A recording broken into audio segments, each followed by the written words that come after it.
আরে ভাই এক বছর আগে ছিলেন বিলাই, এখন আপনি বাঘ হয়ে উঠছেন। সেই বাঘের কণ্ঠ কার সাথে দেখাইতেছেন? এই দেশের নিরীহ মানুষের সাথে। এই যে দুবুদলের নয়ন সাহেব, এর কাজই হইলো সম্ভবত উনি বিএনপির থাপড়ানো বিষয়ক সেক্রেটারি। যারে ভাই তার থাপড়ায় কি অ্যাটিটিউড ভাই, সমানে থাপড়াইতেছে। ওমা কি আনন্দ! ব্যক্তির দায় দল নিবে না, কিন্তু ব্যক্তি যা টাকা পয়সা বিভিন্নভাবে কামাই করবে সেইটা খালি দল নিবে, তাই তো? বিএনপির যদি কেউ কোথায় খুন করে, এটা বিএনপি করছে এটা প্রমাণ করার জন্য কি তারেক রহমান সাহেবরা এসে খুন করতে হবে? বেগম জিয়ার মৃত্যুর সাথে সাথে বাংলাদেশ থেকে কিন্তু বিএনপি নাই হয়ে যাবে। বিএনপি আপনাদেরকে মনে করাই দেই অধ্যত্ত অহমিকা। আপনাদের বডি ল্যাঙ্গুয়েজে, আরে ভাই এক বছর আগে ছিলেন বিলাই, টক শোতে যান নাই, অনলাইনে কানেক্টেড হয়েছেন, সেখানেও কি যেন নক করছে, বাসা থুয়ে দৌড়াইতেছেন। মানে এটা তো আমরা মানি, এর মানে আপনারা বিলেই তো ছিলেন। এখন আপনি বাঘ হয়ে উঠছেন, সেই বাঘের কণ্ঠ কার সাথে দেখাইতেছেন? এই দেশের নিরীহ মানুষের সাথে। আওয়ামী লীগ কয়টা ধরে চেষ্টা পারছেন? কয়টা আওয়ামী লীগের বিরুদ্ধে অ্যাকশনে যাইতে পারছেন? কোটি কোটি টাকা খায় ওই হাজিম সেলিমের লোক স্টেজে উঠান। অধ্যত্ত আর অহমিকা আপনারা এইবার লাস্ট চান্স যদি বাদ দিতে না পারেন, আপনাদের দেশে আর কোনো রাজনীতি থাকবে না, মানে থাকবে না, মনে রাখেন। চূড়ান্ত অধ্যত্ত এবং অহমিকার সিম্বল ছিল শেখ হাসিনা। শুধু তার পদত্যাগ না, পতন হয়েছে, দিল্লিতে গিয়ে লুকাইতে হয়েছে। সুতরাং আপনারা তো তার ধারে কাছেও না।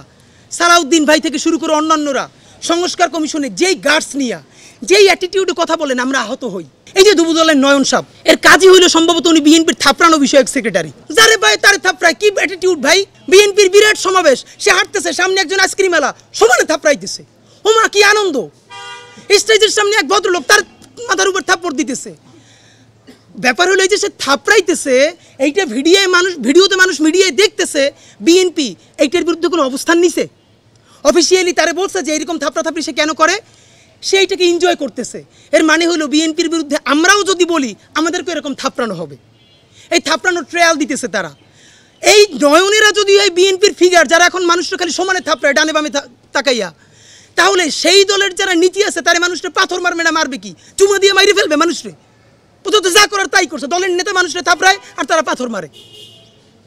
এখন আমরা জানি এই নয়নদের শক্তি কোথায়। নয়নরা থাকবে নিচে, চাঁদাবাজি করবে, টাকাটা আনবে, টাকাটা আইনা উপরে পাঠাবে কারো না কারো কাছে। তারা হবে ভদ্র সুশীল, তারা মপ করবে না, ইংলিশে কথা বলবে। আর নয়নরা নিচে চাঁদাবাজি করে উপরে দল চালাবে। এইটা বিএনপিরই বলিনি, এটা জামাত করলে জামাতের অবস্থা এইটা হবে। এটি এনসিপি করলে এনসিপি তো নতুন দল, সুতরাং ফেরেস্তাই মনে হবে। আমরা এনসিপিরও বুঝতে পারবো সে আসলে বিএনপির মতো ক্ষমতায়িত হইলে আসলে সে কী করে। প্রকাশ্য দিবালোকে পাথর মেরে মানুষ মারা হচ্ছে, এই ভিডিও কোনো মিডিয়াতে আসে নাই। তৃতীয় দিনে যখন সোশ্যাল মিডিয়ায় আসলো, তারপরে একটা প্রেশার তৈরি হলো, এখন গ্রেফতার হচ্ছে ঢাকায় প্রকাশ্য দিবালোকে। এই পুলিশের গার্ডস নিয়ে, এই আমলাতন্ত্র নিয়ে, এই সরকার নিয়ে এই দেশে কী নির্বাচন হবে? নির্বাচন তো হবেই না। আপনাদেরকে বলি, নির্বাচন নামে শত শত মানুষের জীবন চলে যাবে। তারা বারবার বলে ব্যক্তির দায়কে দল নিবে। এখন আমারও প্রশ্ন, আসলে ব্যক্তির দায় কে নিবে? প্রথম কথা হলো ব্যক্তির দায় দল নিবে না, কিন্তু ব্যক্তি যা টাকা পয়সা বিভিন্নভাবে কামাই করবে সেইটা খালি দল নিবে, তাই তো? মানে আপনি দায় নিবেন না, আপনি খালি দরদ নিবেন। তাহলে দ্বিতীয় প্রশ্ন হলো, ব্যক্তির দায় যদি দল না নেয়, তাহলে যে কোনো দলের প্রধানই আইসে কি খুন করতে হবে? ধরেন বিএনপির যদি কেউ কোথায় খুন করে, এটা বিএনপি করছে এটা প্রমাণ করার জন্য কি তারেক রহমান সাহেবরা এসে খুন করতে হবে? জামাত যদি কোথায় কাউকে হত্যা করে, এটা কি ডাক্তার শফিক সাহেবকে এসে করতে হবে?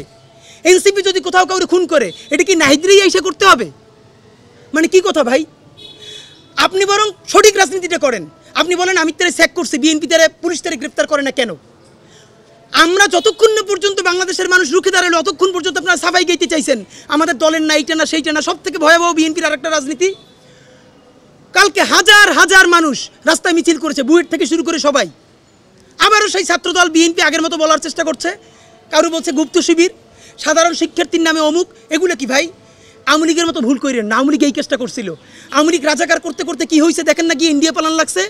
আপনারাও হরে ধরে সবাই শিবির বলতে বলতে, গুপ্ত বলতে বলতে কোথায় যে পালাইবেন পথ পাবেন না। এর কারণ ইতিমধ্যে আওয়ামী লীগের এক নেতা উত্তরা থানার ওসিরে ফোন করে বলছে যে আমরা তো ইন্ডিয়া পালাইতে পারছি, ওরা কিন্তু ইন্ডিয়াও যাইতে পারবে না। একথা আমরাও বলছিলাম। সুতরাং হরে ধরে সবাই শিবির বলা, গুপ্ত বলা, ট্যাগিং বলা এইসব বন্ধ করেন। বিপদ দেখলেই তওবা করেন, মাপ চান। এইরকম যদি বিএনপি এখনও তাদেরকে না শুধরায়, বেগম জিয়ার মৃত্যুর সাথে সাথে বাংলাদেশের রাজনীতি থেকে বিএনপি বিদায় ঘটে যাবে।